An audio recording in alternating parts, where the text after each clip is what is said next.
Hello everyone, कैसे हैं आप सब। मेरा नाम नितेश है और मैंने cost and management accounting of India कर रखा है।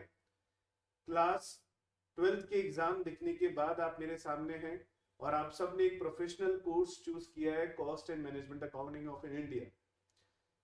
मुझे इस प्रोफेशन में 12 से ज्यादा साल हो चुके हैं पढ़ाते हुए। और मैं ये बोलूंगा कि बच्चे, कॉमर्स के बच्चे जब इस कोर्स को चूज करते हैं, जब भी किसी प्रोफेशनल कोर्स को चूज करते हैं, उनके अंदर एक अलग ही लगन और डेडिकेशन होती है। और क्यों ना हो, क्योंकि ये है भी हमारा प्रोफेशनल कोर्स।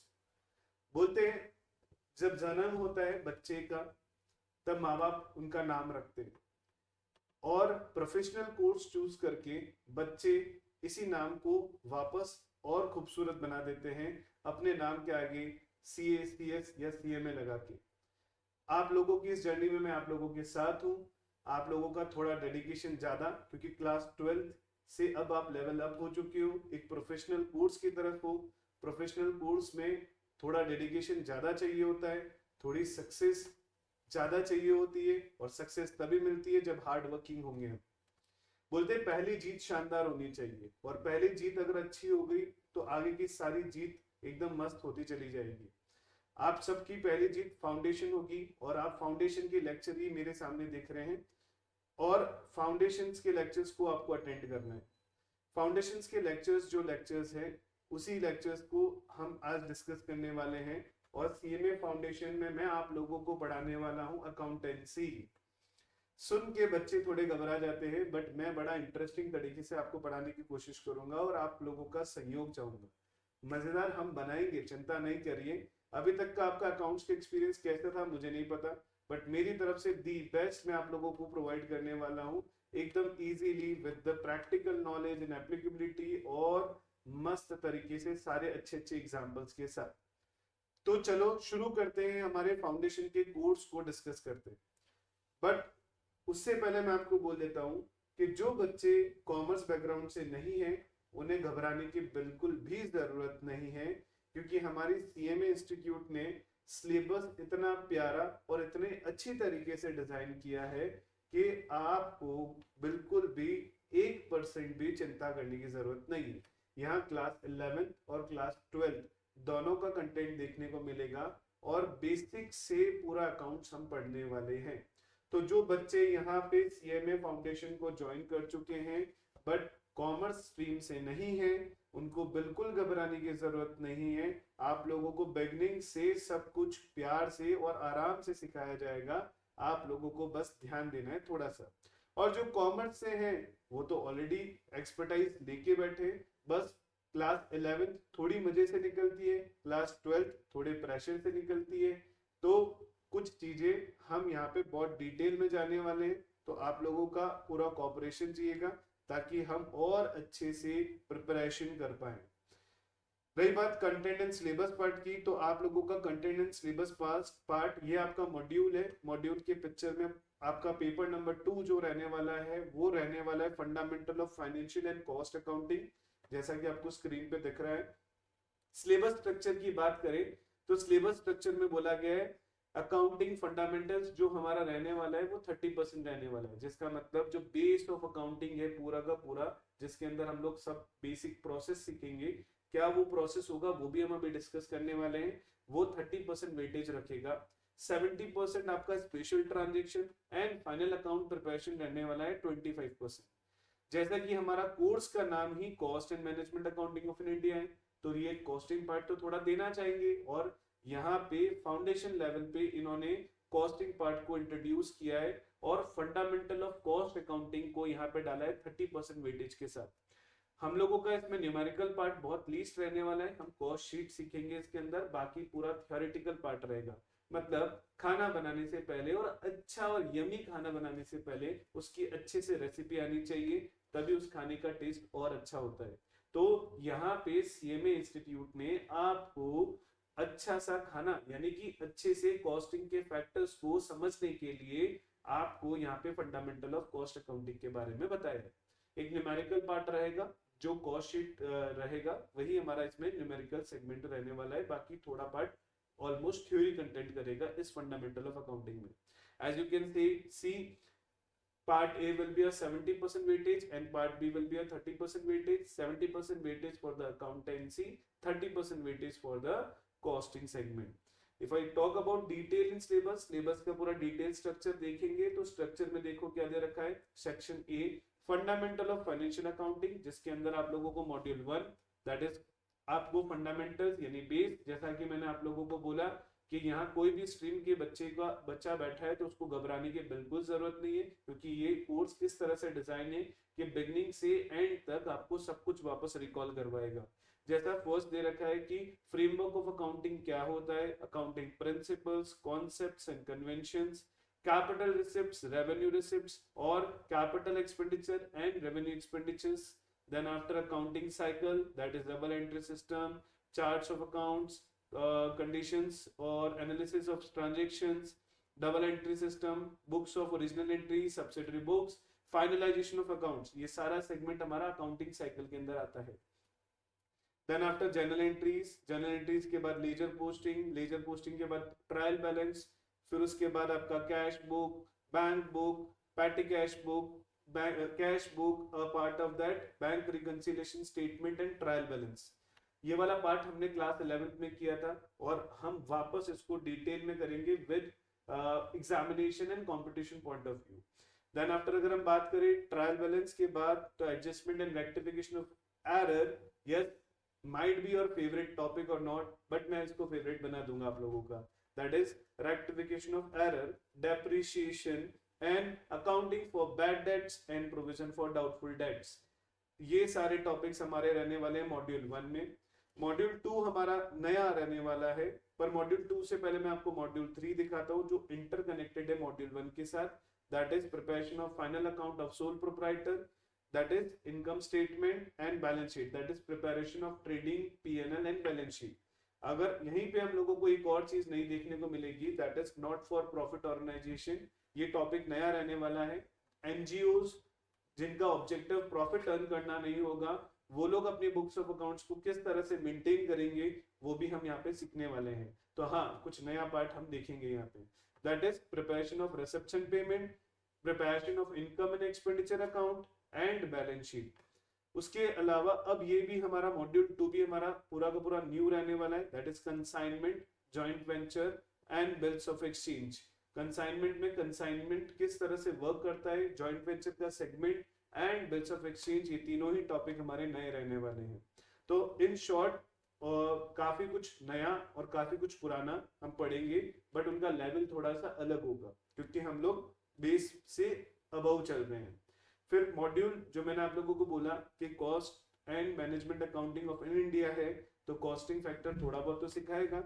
तो यहाँ module 4 completely that is 30% weightage जिसको हमने दिया था, वो 30% वेटेज वाला सेगमेंट हम लोगों को यहाँ देखने को मिलेगा. सबसे पहले 4.1 that is meaning, definition, special significance of the cost accounting in relationship with the financial accounting, मतलब कॉस्टिंग का फाइनेंस से क्या रिलेशन है, और डेफिनेशन पार्ट, स्ट्रक्चर ये हम देखेंगे. Application of cost accounting for the decision business decisions, costing का बिजनेस से क्या कनेक्शन है और बिजनेस डिसीजन से क्या कनेक्शन है, ये भी हम देखने वाले हैं. Definition of cost, definition of cost centre, cost unit and cost drivers, ये डिटेल में हम स्टडी करेंगे. Then after classification of cost and ascertainment of the cost and preparation of statement for the cost and profit. तो ये जो वाला part है आपका last part that is cost sheet, ये हमारा प्रैक्टिकल पार्ट है. और उसके पहले वो सिर्फ आपको डिटेल एक्सप्लेनेशन और एक ब्रीफ डिस्कशन दे रहा है कि कॉस्टिंग क्या है और क्या कॉस्टिंग काम करने वाला है. तो ये है हमारा करिकुलम जो हम लोग पूरा डिटेल में पढ़ेंगे for the CMA foundation. It will be very interesting, level बढ़ेगा. और आप लोगों की जानकारी के लिए बता दूं, सीएमए फाउंडेशन में जो पेपर पैटर्न रहता है वो एमसीक्यू रहता है. तो अब सही तो सही, गलत तो गलत, तो प्रिपरेशन हमको उसी हिसाब से करनी होगी जिस हिसाब से हम लोगों का सही और गलत एकदम करेक्ट डायरेक्शन में जाए. और एमसीक्यू पेपर पैटर्न हमेशा एक चैलेंजिंग रोल प्ले करता है.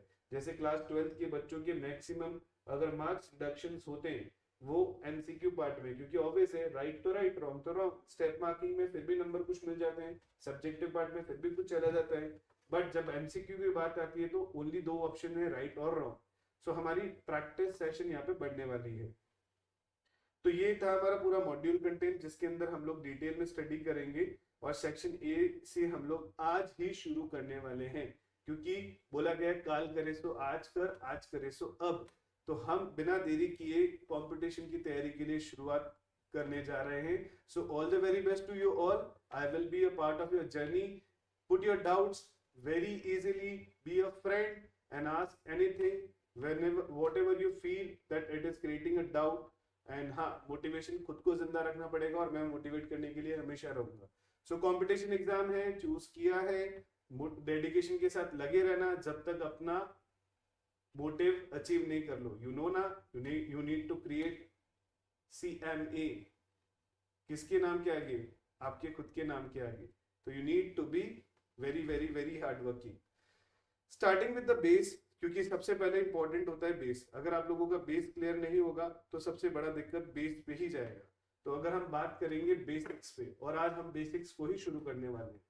सो बेसिक्स में अगर हम बात करते हैं अकाउंटेंसी की, तो सबसे पहला चैप्टर आता है हमारा बेस ऑफ अकाउंटिंग, ठीक है, and that is basic accounting terms. Basic accounting terms में हम ये सीखने वाले हैं, जैसे कि एक बच्चे को अल्फाबेट्स की नॉलेज होगी तो वो सेंटेंस, वर्ड्स सब कुछ बना पाएगा ना।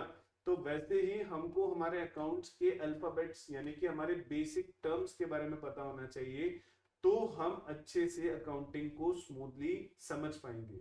To understand all the basic terms हम ये चैप्टर ले रहे हैं। तो हमारा पहला चैप्टर जो है वो ये पहला चैप्टर बोलता है बेसिक अकाउंटिंग टर्म्स, और उसमें सबसे पहला आता है बिजनेस ट्रांजैक्शन।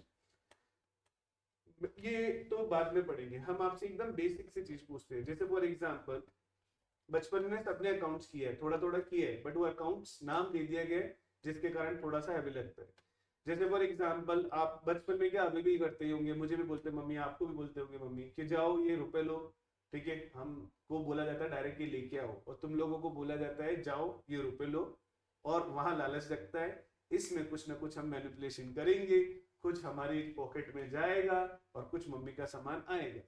तो जब आप शॉप पे जाते हो, मम्मी के लिस्ट पकड़ाते हो, शॉपकीपर सामान पैक करता है, लिस्ट का बिल बनाता है, आप बिल पकड़ाते हो, पेमेंट करते हो, स्टॉक जो भी आपको खरीदना था वो आपने माल लिया, और आप घर पे आ गए, अपने पेरेंट्स को पूरा हिसाब बता दिया, ये हिसाब रहने वाला है और ये मेरा ये सारा सेगमेंट का एक्सपेंडिचर लगा है, ठीक है। उसका मैनिपुलेशन तुम पहले ही दुकानदार से सेटिंग करके बैठे, तो वो मम्मी पापा के सामने नहीं बताओगे, पर पेरेंट्स होते हैं, उनको पता होता है सब कुछ।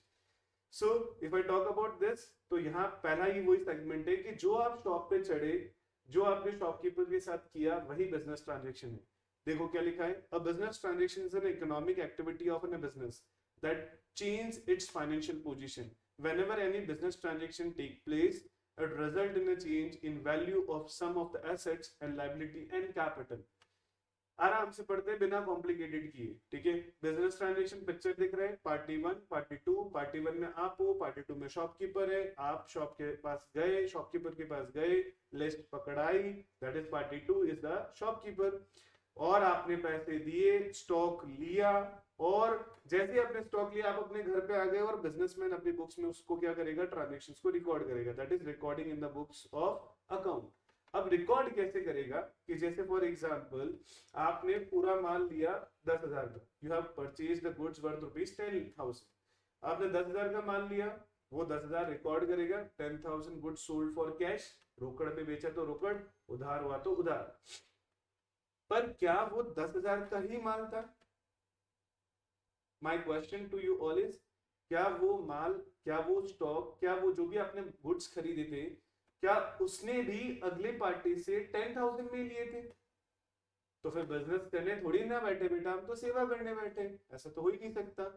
तो if a businessman is there, तो उसने वो 10,000 में माल नहीं खरीदा होगा, वो माल उसने शायद 6-7,000, 6,000, 7,000 के आसपास खरीदा होगा, और जो बीच का मार्जिन है उसे अपन प्रॉफिट बोलेंगे, और उस प्रॉफिट के कारण उसकी फाइनेंशियल पोजीशन ग्रो होगी और उसकी कैपिटल भी बढ़ेगी जो उसने बिजनेस में डाली। अब कैपिटल क्या होती है वो आगे अपन पढ़ेंगे। यहाँ पे यही बोला गया, it result in the change in the value of some of the assets, क्योंकि रोकड़ का बैलेंस बढ़ेगा, लाइबिलिटी बढ़ भी सकती है, गिर भी सकती है, कैपिटल भी बढ़ेगी। क्यों बढ़ेगी?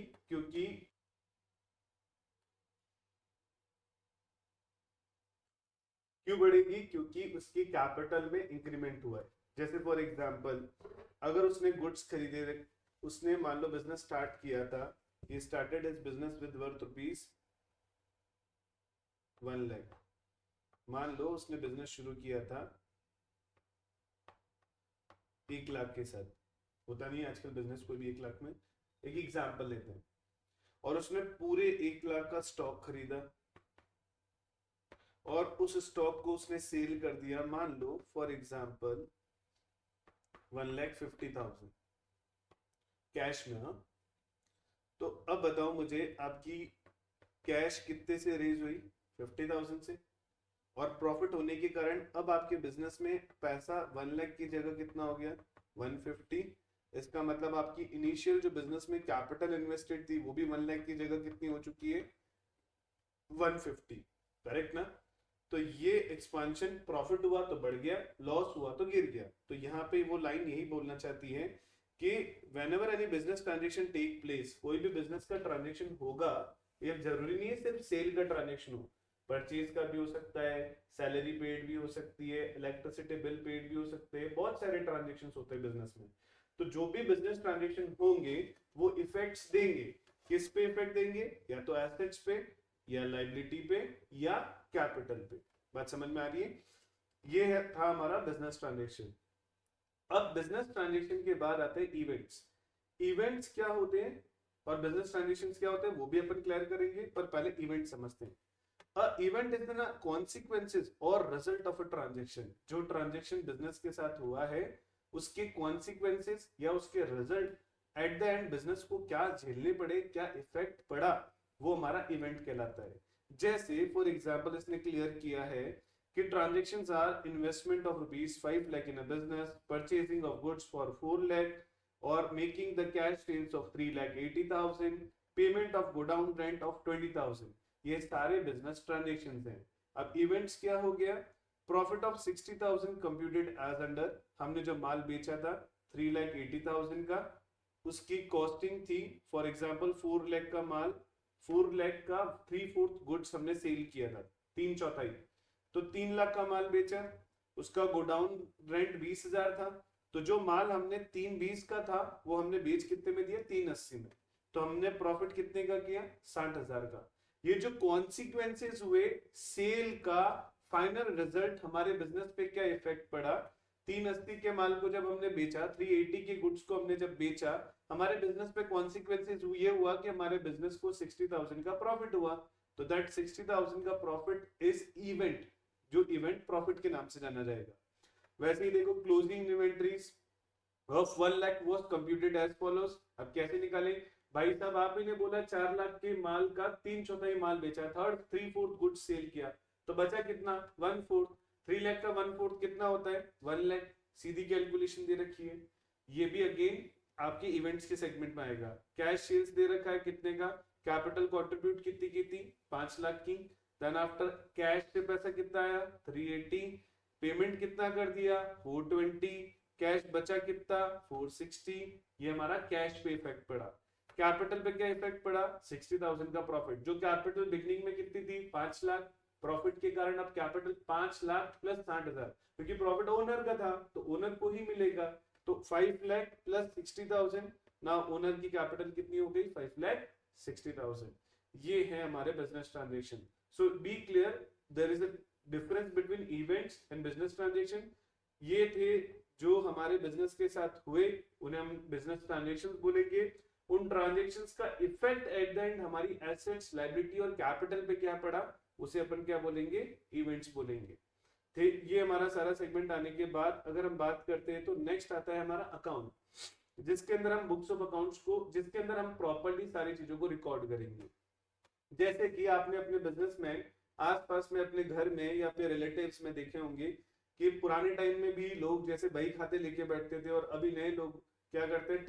टैली से अपने बुक्स ऑफ अकाउंट्स को मेंटेन करते हैं, जिसके अंदर ऑन ए क्लिक। और पुराने लोग जब हम जाते थे तो क्या बोलते थे कि मैं अपना अकाउंट देख के बताऊंगा कि आप कितना पैसा मुझसे मांगते हो और कितना पैसा अभी भी आपको मुझे चुकाना है, वो एज द सिचुएशन में बी।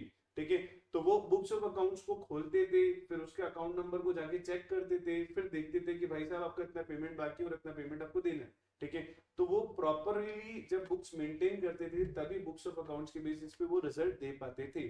तो यहाँ क्या बोल रहा है, account is a ledger record in a summarized form of all the transactions that have taken place with a particular person or things specified। जिस एक व्यक्ति के साथ आपने जो भी ट्रांजेक्शन्स किए हैं वो हम प्रॉपर्ली एक लेजर में, एक अकाउंट में प्रॉपर्ली लिख देंगे, जिसके बेसिस पे हमको पता चल जाएगा कि हमारे ट्रांजेक्शन उसके साथ कितने हुए, वो हमसे पैसा मांगता है या हमको उसको पैसा चुकाना है, या हमारा कैश कितना आया है, कितना कैश गया है। एक एग्जांपल आप लोगों के सामने है फॉर्मेट का, इसे लेजर कहते हैं, that is cash account, debit side, credit side. अब जितना जितना पैसा आया गया इसमें प्रॉपर्ली रिकॉर्ड हो जाता है। देन आफ्टर हम लोगों को पता रहता है कि हमारी कैश का बैलेंस हमारे पास कितना अवेलेबल है। ये हम डिटेल में वापस लेजर पोस्टिंग चैप्टर में भी पढ़ेंगे, बट फिलहाल के लिए इतना समझ लो, अकाउंट मतलब in short a detail summarise information. Detail information भी वहां पे मेंशन होती है, समराइज्ड इंफॉर्मेशन भी आपको पता करनी है, तो वहां से पता चल सकते हैं कि किस पर्सन के साथ में कितने का ट्रांजैक्शन हुआ और कितना बैलेंस उसका ड्यू चल रहा है। अब बात करते हैं सबसे बड़ी और सबसे मेन, क्योंकि ये सारी चीजें तब शुरू होगी जब ये होगा, बिकॉज बिना कैपिटल के कुछ नहीं होने वाला। तो क्या बोलते हो आप लोग कि कैपिटल क्या होती है आपके हिसाब से? What is capital as per you all? Capital को हिंदी में बोलते हैं पूंजी। ठीक है, तो what capital is as per you? पूंजी मतलब कि अपनी जमा की हुई पैसे, करेक्ट ना? तो कैपिटल क्या है आपके लिए, ये बताइए।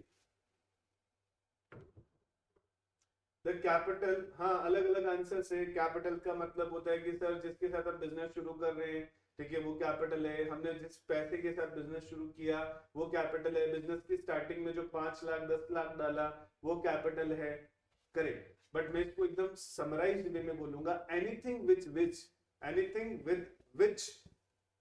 विच वी स्टार्ट अ बिजनेस, कुछ भी ऐसा जिसके साथ हम बिजनेस शुरू करते हैं वो कैपिटल कहलाता है। जैसे मेरे पास बिल्डिंग थी, लैंड था, प्लांट था, मशीनरी था, कैश था, कार था, मैंने सब बिजनेस को दे दिया कि ये सारे बिजनेस में काम लीजिए और बिजनेस चलाइए बढ़िया से।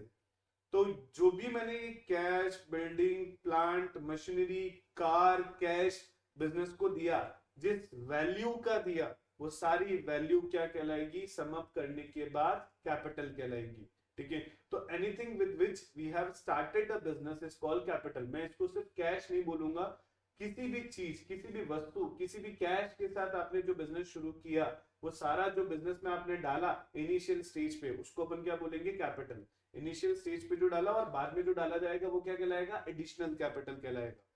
It referred the language part. It referred to the amount invested by the proprietor in the business enterprise. Amount may be in the form of cash, जैसा मैंने बोला।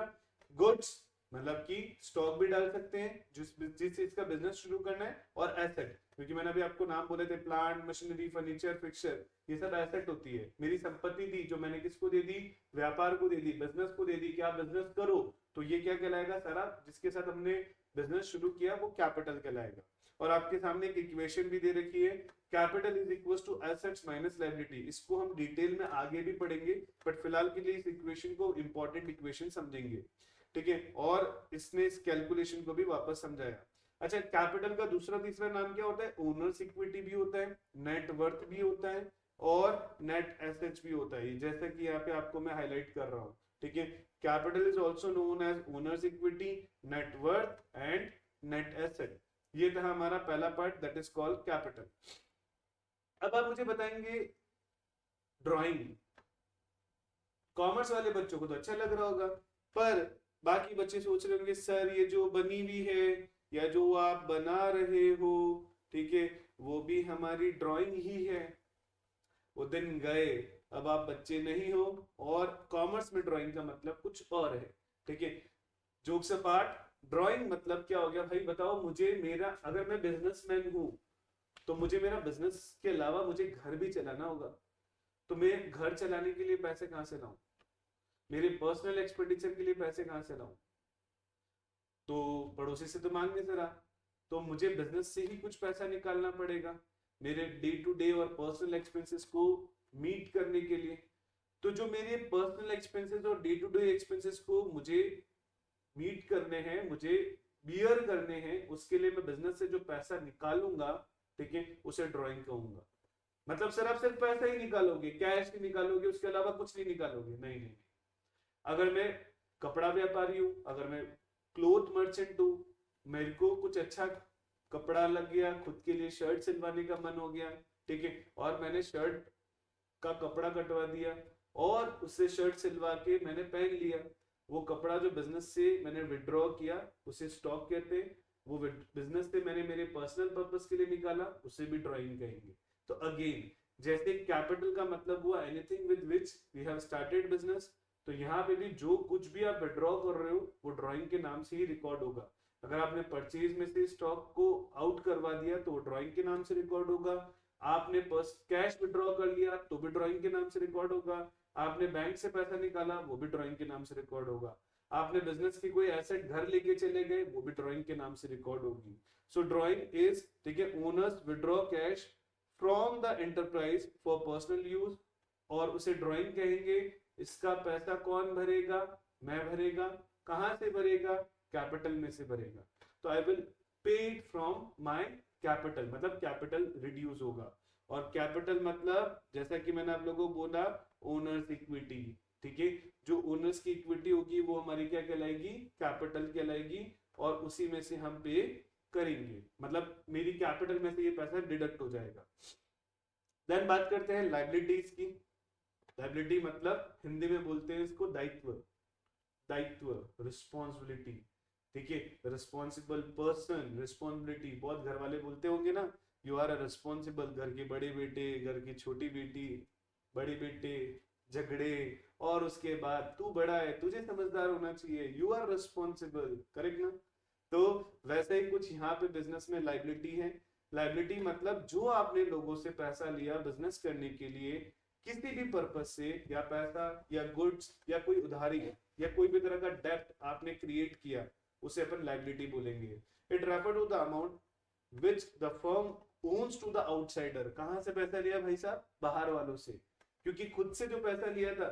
अच्छा, आपको मैं क्लियर कर देता हूं कि बिजनेस जब शुरू करते हैं ना, तो बिजनेस और बिजनेसमैन दोनों अलग अलग गिने जाते हैं। मैंने बिजनेस शुरू किया तो मैं बिजनेसमैन दोनों अलग अलग है। ये कौन अलग अलग करता है हम दोनों को, ये हम पढ़ेंगे अकाउंटिंग प्रिंसिपल्स वाले चैप्टर में, जहां पे एक सेपरेट लीगल एंटिटी प्रिंसिपल होगा जो ये कहेगा बिजनेस और बिजनेसमैन दोनों अलग अलग है, दोनों को एक ट्रीट करने की जरूरत नहीं है।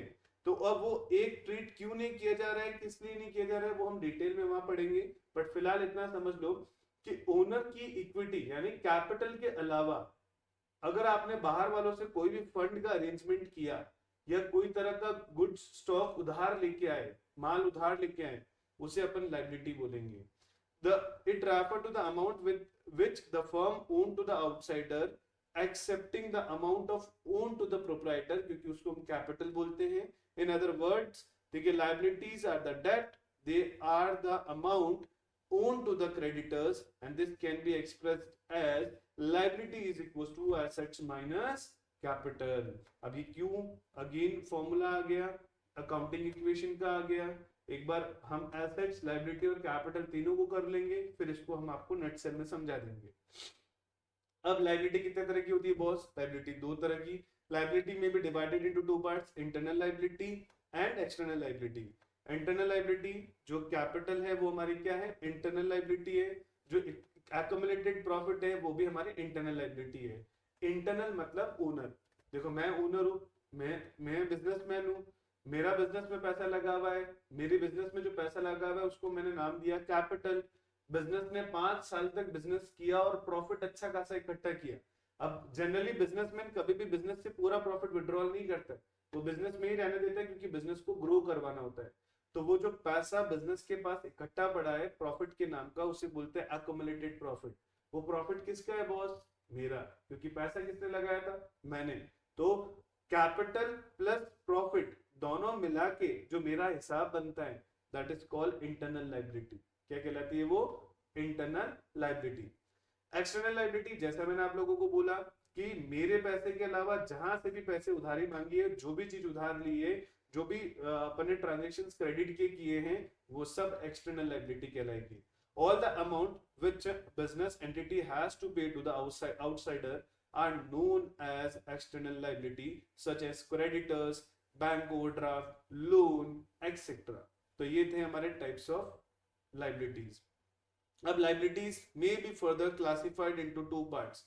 अब liability है, internal liability, external liability समझ में आ गई. पर क्या होता है ना, liabilities के भी वापस सब डिविजन से. ऐसी liability जो मैंने थोड़े टाइम पीरियड के लिए लिए, ठीक है, जैसे कि 2-4 दिन के लिए पैसे चाहिए थे, 1 महीने के लिए पैसे चाहिए थे, 15 दिन के लिए पैसा चाहिए था, वो लायबिलिटी अलग है. और मैंने बैंक से 5 सालों के लिए, 10 सालों के लिए पैसे लिए, अपने रिश्तेदारों से पैसे लिए बिजनेस करने के लिए, वो लायबिलिटी अलग. तो जो, और अच्छा उनको मैंने क्लियर बोल दिया कि मैं पैसा इतना जल्दी नहीं चुकाने वाला हूँ, मुझे पैसा चुकाने में टाइम चाहिएगा. तो जो लायबिलिटी मैंने पहले ही बोल दिया कि I will pay it after a specified period, ठीक है, और वो period is more than operating cycle, ठीक है, तो उस केस में ये बोला गया वो लायबिलिटी आपकी कहलाती है नॉन करंट लायबिलिटी. और ऐसी लायबिलिटी जो ऑपरेटिंग साइकिल या with in a period of 12 month आपको पे करनी पड़ती है, वो कहलाती है करंट लायबिलिटी. ठीक है, तो यहाँ पे आपके सामने वही क्लासिफिकेशन दिया है. These refer to the liabilities, non-current liabilities पढ़ रहे हैं हम. These refer to the liability which fall due to the payment in the relatively long period, normally after more than 1 year. For example, long-term loans, debenture, unsecured loan, और आपके बहुत सारे example भी दिया हुआ देखो. Non-current liabilities examples are long-term borrowing, secured और unsecured loan. Secured मतलब कुछ गिरवी रख के दिया है, unsecured जो मैंने relatives वाला एग्जाम्पल दिया. लॉन्ग टर्म लीजिंग ऑब्लिगेशन, आपने लीजिंग ऑब्लिगेशंस दे रखी है. Deferred tax liabilities, provisions, derivatives liabilities और other liabilities getting due after 12 month और मोर देन ऑपरेटिंग साइकिल. ये सारे एग्जांपल है हमारे किसके, नॉन करंट लायबिलिटीज के. If I talk about current liability, जैसे मैंने बोला कि एक स्पेसिफाइड ऑपरेटिंग साइकिल के अंदर अंदर या 12 महीने के अंदर अंदर जो पे होता है, वो सब हमारी क्या कहलाती है, current liability. Current liability refer to those liabilities which are to be paid in the near future, normally within a year. कितने, 1 साल के अंदर अंदर. For example bank overdraft.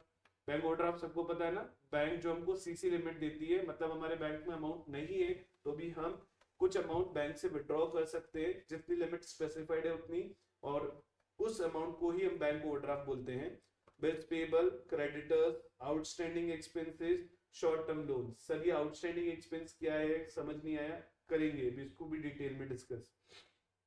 These are the examples of your current liabilities: cash dividend payables, accrued expenses, short term notes payable, accounts payable, taxes payable, earned revenue. ये सारे examples हैं आप लोगों के कौन से, करंट लायबिलिटीज के. बहुत सारी चीजें नई देखने को मिल रही होगी जो शायद कॉमर्स के बच्चों ने तो सुनी है, नॉन कॉमर्स वालों ने नहीं सुनी होगी. इनको भी हम डिटेल में पढ़ेंगे आगे, घबराने की जरूरत बिल्कुल नहीं है. जैसा कि मैंने आपको बोला, सब कुछ बेस से चल रहा है, तो थोड़ा बेस आगे आएगा, थोड़ा बेस पीछे आएगा, पर सब कुछ डिटेल में आएगा. तो आपको घबराने की तो 1% भी जरूरत नहीं है. अब बात करते हैं एसेट्स की. तो assets are the future economic benefits. Assets क्या है, जैसे फॉर एग्जाम्पल एक बात बताएंगे कि अगर एक डिलीवरी वैन वाला बंदा है, ठीक है, उसके लिए मेन एसेट क्या है, मतलब किसके बेसिस पे वो डिलीवरी करेगा, डिलीवरी वैन, करेक्ट ना, क्योंकि वो उसकी है. अगर डिलीवरी वैन नहीं होगी तो कहां स्टॉक डालेगा, कहां घर घर डिलीवरी करेगा. तो उसका मेन ऑब्जेक्टिव, मेन एसेट जो उसके पास होना चाहिए, मेन टूल जो उसके पास होना चाहिए, वो होना चाहिए डिलीवरी वैन. अब डिलीवरी मैन अगर उसके पास है तो वो डिलीवरी के ऑर्डर्स दे सकता है और घर घर जाके डिलीवरी कर सकता है, बरोबर ना. तो जिस एसेट को यूज करके हम इकोनॉमिक बेनिफिट्स लेके हमारे बिजनेस को एक्चुअली कर पाएंगे, वो सब एसेट्स की डेफिनेशन में आती है. The assets are the future economic benefit, the right of which are owned and controlled by the organisation और individual. The assets are valuable resource owned by the business. Delivery van किसकी थी? या तो मेरी, या मैंने कॉन्ट्रैक्ट बेसिस पे ले रखी होगी. which are acquired at a measurable money cost. Measurable money cost मतलब क्या हो गया भाई साहब? पैसा होना चाहिए. अगर पैसा नहीं हुआ तो वो सेगमेंट वर्क नहीं करेगा. ठीक है. तो assets are the valuable resource owned by a business which are acquired as a measurable monetary cost. The resources must be valuable, the resources must be owned by the business, the resources must be acquired at a measurable money cost. मतलब जैसे delivery van होना चाहिए, delivery van की valuation जो भी है वो valuation हमारे सामने है, और वो डिलीवरी वैन एक मॉनेटरी वैल्यू होल्ड करती है और हमने वो पे करके खरीदी है. ये हमारी ये लाइंस बोलना चाहती है. Non current assets generally long term assets होती है. जनरली क्या लॉन्ग टर्म एसेट्स ही होती है नॉन करंट एसेट्स. ठीक है. The non current assets refer to those assets which are held for the continuous use in the business for the purpose of producing goods, services, and are not meant for sale. For example, non-current assets are the long-term investment, fixed assets such as land, building, plant, machinery, etc. नहीं आया? चलो समझते हैं. ये सारी व्यवस्था है आप लोगों के लिए. दिख रहा है आपको? मेरे पास बिजनेस के लिए जमीन होनी चाहिए, उस जमीन का कंस्ट्रक्शन करके बिल्डिंग होना चाहिए, फर्नीचर, इक्विपमेंट्स, व्हीकल्स ये होनी चाहिए.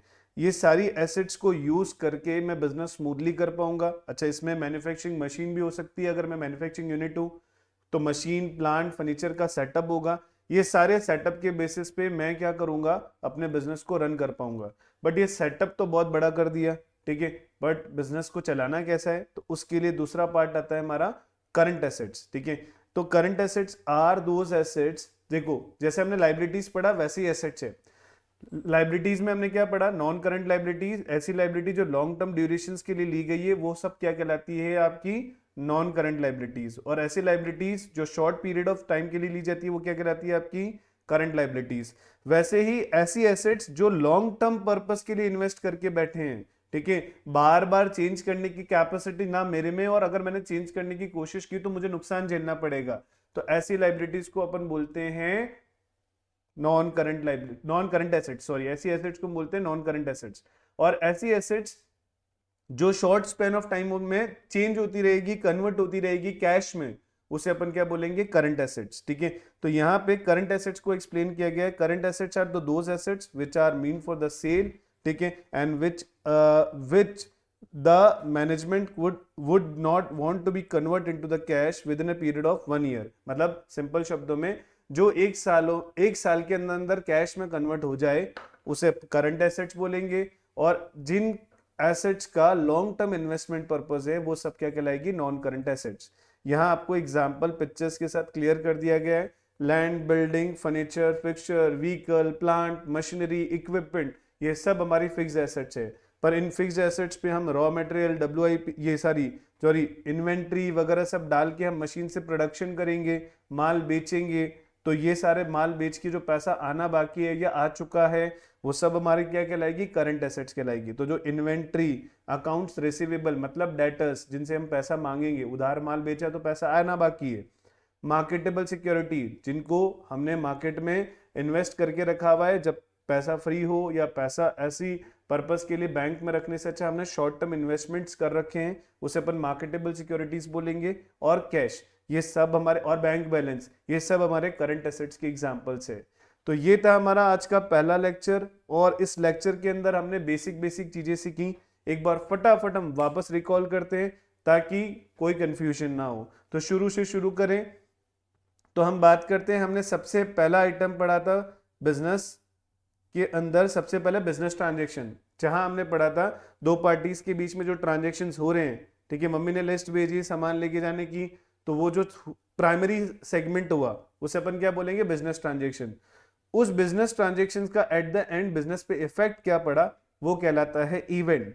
देन आफ्टर इवेंट के बाद हमने क्या पढ़ा कि इवेंट्स जो भी होंगे वो बिजनेसमैन बिजनेस अपनी बुक्स ऑफ अकाउंट्स में प्रॉपर्ली रिकॉर्ड करेगा, जिसे हम बोलेंगे अकाउंट.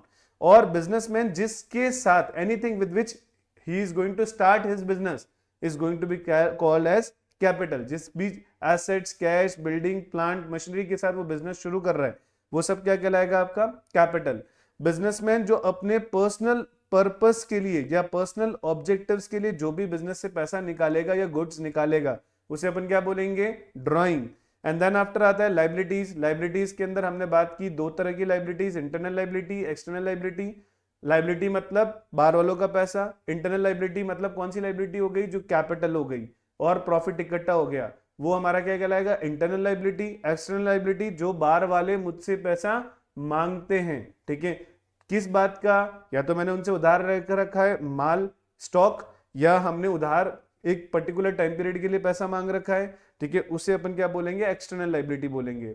अब हमारी लाइबिलिटी फर्दर क्लासिफाइड है, non current liabilities and current liability. ऐसी लाइबिलिटी जो 12 महीने या ऑपरेटिंग साइकिल के बाद पे करनी है वो हमारी नॉन करंट लाइबिलिटीज है, और ये हमारे सामने एग्जांपल दिख रहे हैं उनके। ऐसी लाइबिलिटीज जो 12 मंथ के पीरियड के अंदर अंदर पे करनी है वो सब हमारी क्या कहलाएगी, या ऑपरेटिंग साइकिल के पीरियड के अंदर अंदर पे करनी है वो सब हमारी क्या कहलाएगी, करंट लाइबिलिटीज। फिर बात करते हैं एसेट्स की, तो एसेट्स भी सेम नेचर पे होल्ड करते हैं। एसेट्स की क्लासिफिकेशन दो पार्ट में की गई है, non current assets and current assets. ऐसी एसेट जिसका इन्वेस्टमेंट लॉन्ग टर्म पर्पस और लॉन्ग टर्म ऑब्जेक्टिव से किया गया है, जिसको बार बार हम रिप्लेसमेंट करने और करना नहीं चाहेंगे और ना अफोर्ड कर सकते हैं, उसे अपन क्या बोलेंगे, नॉन करंट एसेट्स। ऐसी एसेट्स जो कन्वर्जन हो जाएगी within a period of 1 year और an operating cycle into a cash, वो सब क्या कहलाएगी, आपकी करंट एसेट्स। ठीक है, ये था आज का हमारा टॉपिक। नेक्स्ट लेक्चर में हम सीखने वाले हैं capital receipts and revenue receipt. I hope आप सबको फर्स्ट लेक्चर बहुत प्यारा लगा है। मेरे साथ ये जर्नी मैं आपको और इंटरेस्टिंग बनाता चला जाऊंगा। I wish you all the very best. Give your 100%, give your 200%, and let's start it. All the best.